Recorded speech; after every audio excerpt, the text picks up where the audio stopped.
Hello everyone, welcome to MCN Television. I am Lisa Thotamari presenting you the news roundup of India for the past week. And you are watching India This Week. Amusement parks and planetariums are flocked by thousands of people these days, as we have only a few weeks left for the school reopenings. In these days, the Indian political as well as economic scenario were busy with a lot of activities. First of all, highlights of India This Week.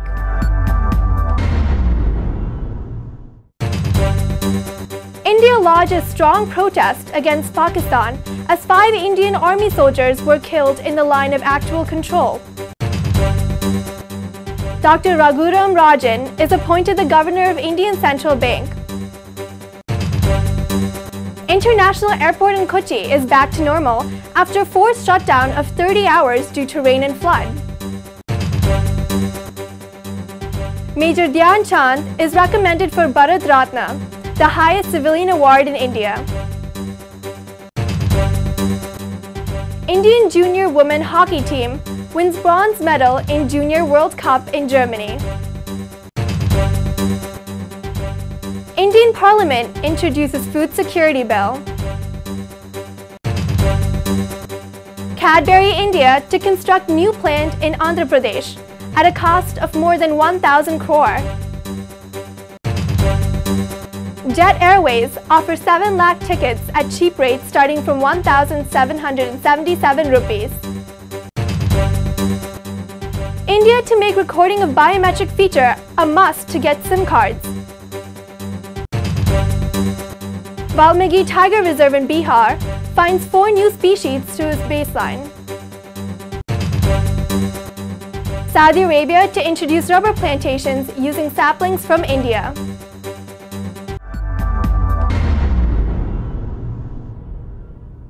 Now, news in detail. India lodged strong protest against the killing of 5 soldiers in Poonch area in Jammu and Kashmir on the Indian side of the line of control. The soldiers were attacked at around 2 a.m. on Tuesday, and the ambush was carried out by heavily armed terrorists from the Pakistan border.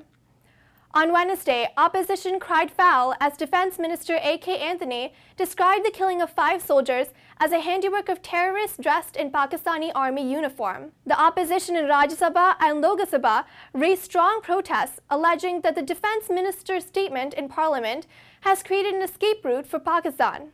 The opposition demanded for an apology from Anthony and said the minister's version is different from the Indian Army's assessment. The army has blamed the Pakistan Army for the killings. Prime Minister Manmohan Singh and newly elected Pakistan Prime Minister Nawaz Sharif are likely to hold talks at the UN General Assembly session in New York next month. Dr. Raghuram G. Rajan, the Chief Economic Advisor at the Finance Ministry, is appointed as the Governor of Reserve Bank of India for a term of 3 years. Dr. Raghu will replace Dr. D. Subbarao in the first week of September. Raghuram, 50, will be the youngest governor of RBI.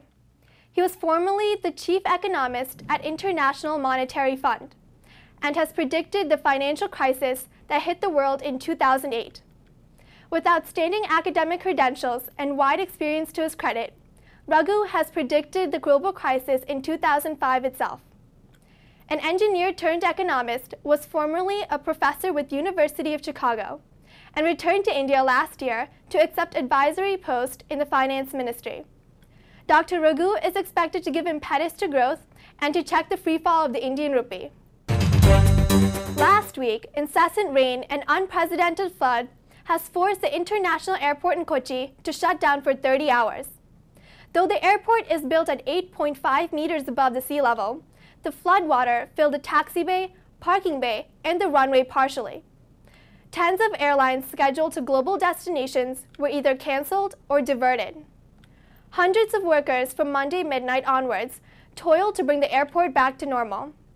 When the airport was back to operation on Tuesday afternoon, most of the airlines operated wide-bodied aircrafts to clear the backlog. India's greatest hockey player, Major Dhyan Chand, who has won 3 gold medals at the Olympics, will be awarded with Bharat Ratna posthumously. Bharat Ratna is a high civilian honor in India. The Ministry of Youth Affairs and Sports recommended Dhyan Chand's name for the award, recognizing his outstanding achievements in sports. Major Dhyan Chand passed away in 1979. Dhyan Chand's magical stick works drew crowds, and he remains a legendary figure in Indian and world hockey. He was born in Allahabad and has scored more than 400 goals during his international career. India celebrates National Sports Day on August 29th, the birthday of Dhyan Chand.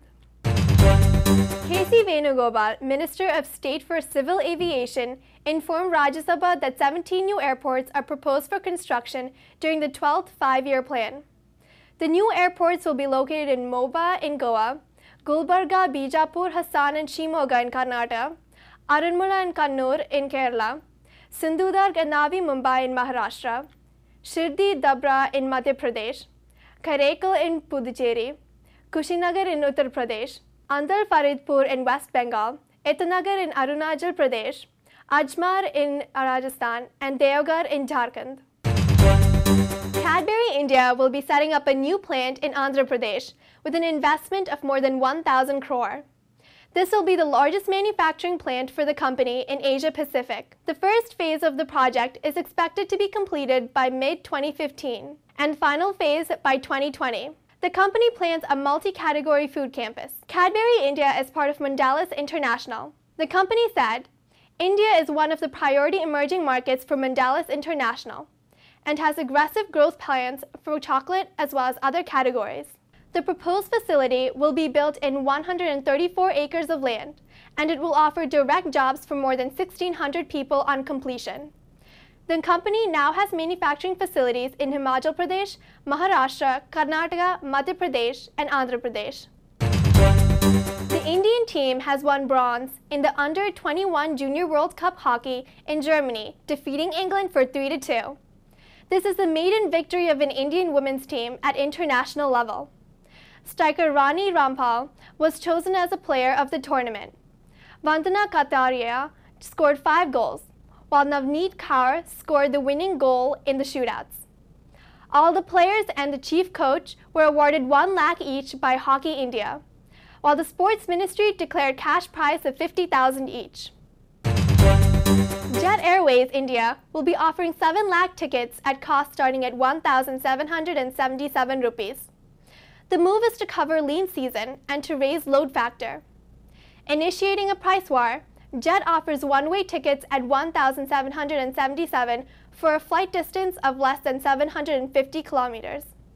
Taxes and airport charges are excluded in the rates offered. Earlier in February, the airline has offered 20 lakh tickets at a flat rate of 2,250 rupees. India This Week will resume after a short break. Stay tuned!